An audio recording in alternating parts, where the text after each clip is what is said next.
You're thinking, well, I got to get my special someone flowers, or you're trying to figure out what flowers do I send? What message am I sending when I send maybe a wife or maybe a friend or maybe a girlfriend?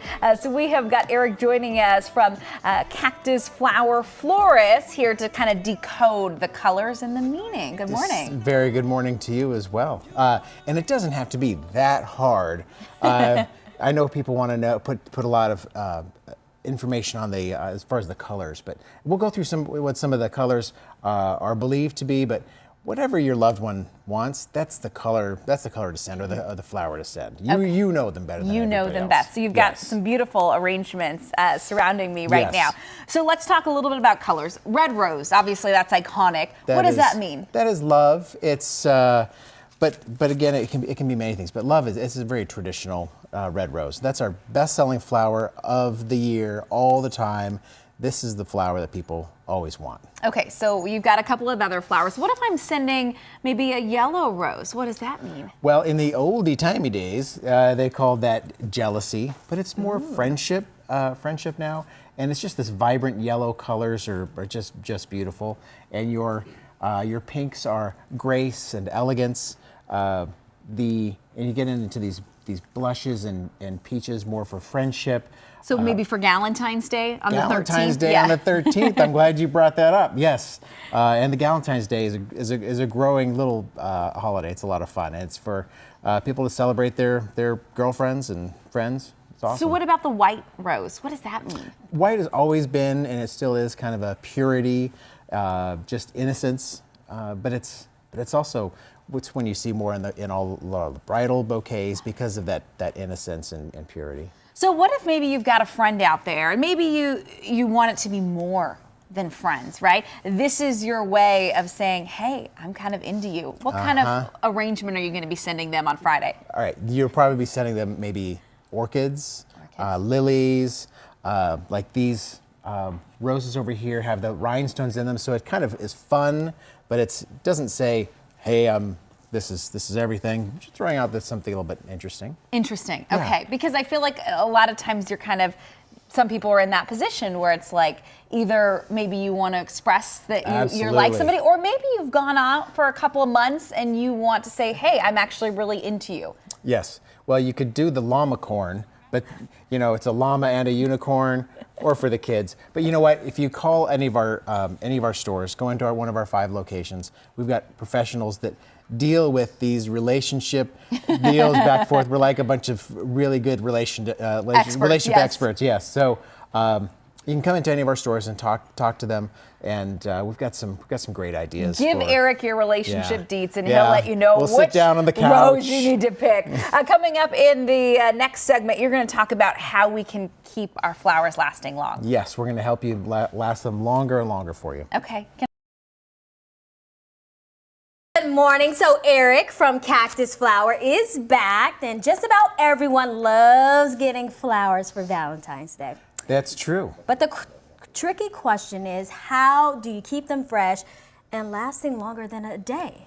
Well, I'm going to give you a few little tips. Okay. And there was a survey recently done that showed that more people look forward to Valentine's Day than Christmas. Are you serious? And they didn't just talk to florists, I promise. I need to see who was polled for this. I don't believe this, but anyways, okay. So at Cactus Flower, we have this flower food. And this has some antibacterial and some sugars and some other things that really the flowers love to have. Okay. So when you come home with flowers, or your loved one comes home with some flowers for you, presents you with this bouquet of flowers, and you go, oh, thank you so much. And then we're going to take them out of the plastic, and you're going to give them a fresh cut with any sharp tool, cutting tool, scissors, knife, whatever. Now, I've been told that you should cut it underwater. Is that correct or not? You do not need to do that. No. Take your flower food, pour it in the water, just like that. You can mix it up with your finger, and when you give your flowers a fresh cut, like I said, any device is fine. Scissors or a knife. And then these are great little bouquets that we have at all of our Cactus Flower stores. Nice. They're already pre-done like that. You walk in, walk out, and it's easy. But the same thing with a rose or any of your other flowers.